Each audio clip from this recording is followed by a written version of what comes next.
Welcome viewers to a highlights video covering the race 1s from round 9 of the EKS which took place last Saturday at Buckmore Park kart circuit. This video has been made due to a frame rate issue with the drone in the opening races of the day, which makes the footage jittery and stuttery. This event is seeing the debut of our new 4 10-minute format, which sees drivers receive a 4-minute warm-up session followed by a one-shot qualifying and then 4 10-minute races. The event got underway with the junior warm-up and one-shot qualifying, and it's Jules Larkin who put it on pole position with 50.8 ahead of fellow Buckmore local Jack Simmons. Jonas Stankowiak then qualified in P3 alongside Jack Redfern on road 2 of the grid, while Saka San made the trip down from Manchester and qualified up in P5 ahead of championship leader Archie Bullard. It was Jules who got the whole shot in junior race 1 as he took the lead into turn 1 ahead of Jack Simmons, with Jonas Stankowiak tucking in behind. Archie Bullard meanwhile made a good start as he made up 2 places in the opening few corners. He got himself up to P4 by the end of lap number 1, while Jack Redfern ended up in 5th place at the end of lap 1.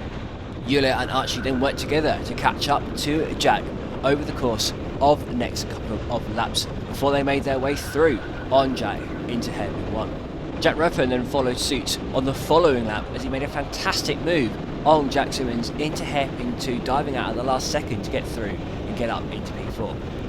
1 lap later, Archie Bullard decided to stop working together with Jonas Stankowiak and make his move on her into hairpin 1, but unfortunately there was contact as they turned in, and as a result Archie Bullard received a 5-second bump and pass penalty for his contact with Yulia at hairpin 1, and that penalty is currently under review as it has been appealed.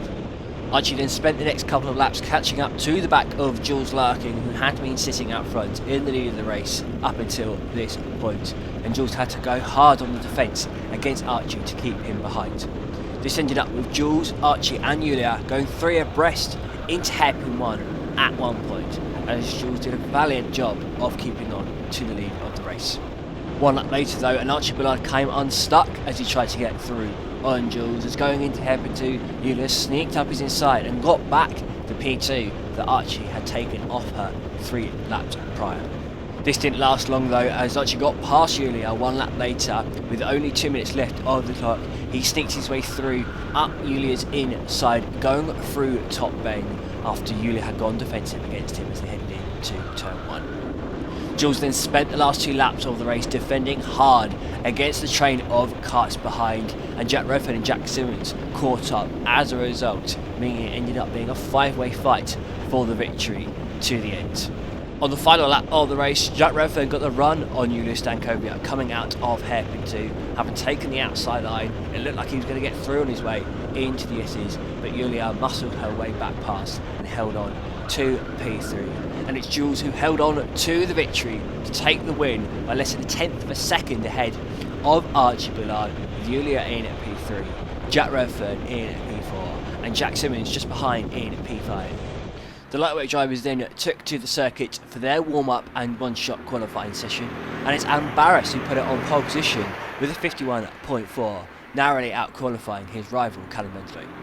Archie Snell impressed meanwhile on his second visit to Buckmore and his first time racing in EKS, as he qualified up in P3 alongside his KBR teammate James King. Lightweight race 1 then proceeded to be an absolute cracker of a race, and we won't go any further than that because this race will be covered in full as the race of the day video later this week. The heavyweight drivers then took to the circuit for their warm-up and one-shot qualifying session, and it's Ashley Maston King who put it on pole position by over 4/10 of a second with a 51.5 as he out-qualified Charlie Jackson.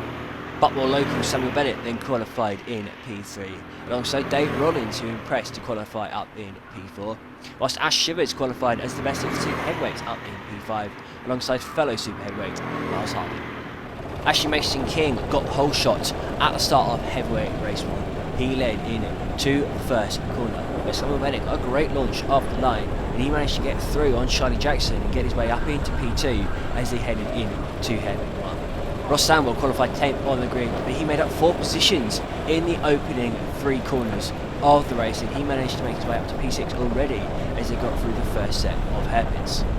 At the end of lap 1, Ashley Mason King had to go defensive against Samuel Bennett, who had the run on him going up to the first corner. Ashley did a great job of defending into top bend, but Sammy managed to get the cutback on Ashley as they came out of Henry's bend, and Sammy managed to get through on Ashley Mason King into Heck 1 and took the lead of the race off him, while Charlie Jackson also capitalised on the battling to momentarily get up into P2 as Ashley Mason King held on 2 seconds as he headed through Heck P2, whilst Ross Samuel also managed to get through on Miles Harding at this moment of the race. He got his way all the way up into P5, where he made up 5 places in the opening lap and a bit of the race. Then as he made his way down to paddock, Ross Samuel went for an audacious move on Dave Rollins and he managed to get up into P4. 1 lap later, and Ashley Mason King tried to get back into the lead of the race on Samuel Bennett at Garda. This move, however, did not pay off, and instead it allowed Charlie Jackson to get alongside Ashley as they made their way up the hill. Ashley ended up winning the drag race up to turn 1. He held on to P2. Ross Samuel tucked in behind Ashley and he managed to get through on Charlie Jackson in amongst all this before then getting through on Ashley 1 corner later at hairpin 1 in what was a brilliant double overtake.